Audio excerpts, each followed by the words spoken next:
Who and what you trust is key to your security, privacy, and anonymity. The less you trust, the lower your risk.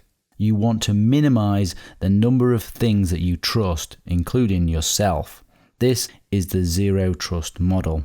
To protect our assets, we have to make choices about trust. We have to select software, operating systems, encryption, storage, internet service provider, password managers, what download we want to download, and even people that we need to trust to protect our assets. Evaluate instead of trusting.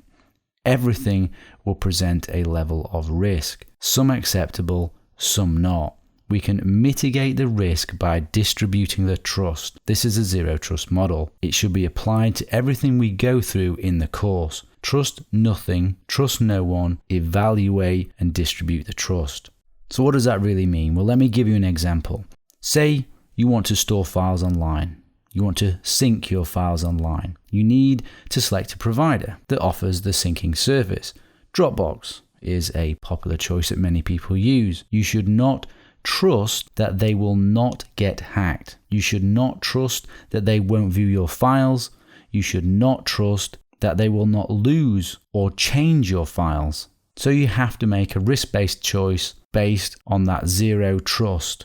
So you ask yourself, how important is it that the files remain private without being changed and to be always available? You decide that it is important, so you choose to back up the files as well in a separate location and encrypt the files or use a service to encrypt the files client side with a decryption key that only you have. This way, you have distributed the trust to the alternative backup and to yourself via encryption. Krypton and Encryptor are examples of what are called zero-knowledge systems. Zero knowledge is when the provider literally has zero knowledge about what it is that they are hosting for their clients. So a zero knowledge system goes some way towards providing a system that you don't necessarily need to trust too much in terms of confidentiality and privacy. You still would have to trust them to keep your files available and to not change them if they were indeed hosting files, as an example of a zero knowledge service. If your files are extremely sensitive, I still wouldn't trust a claim of a zero knowledge system because they could always change something. They could recode it as they have control over the application. If it was important, I would always add an extra layer of encryption. Let me give you another example.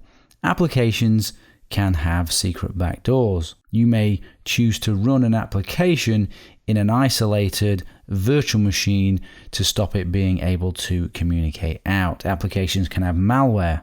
Again, you may sandbox that application instead of trusting it. You're evaluating, you're mitigating the risk, you're distributing the trust. Or you might adopt a different application completely and go with a free and open source FOSS application that has had security auditing as an alternative trust. So that's the zero trust model. You will hear me mention the use of the zero trust model throughout the course. Evaluate instead of trusting, mitigate the risk by distributing the trust.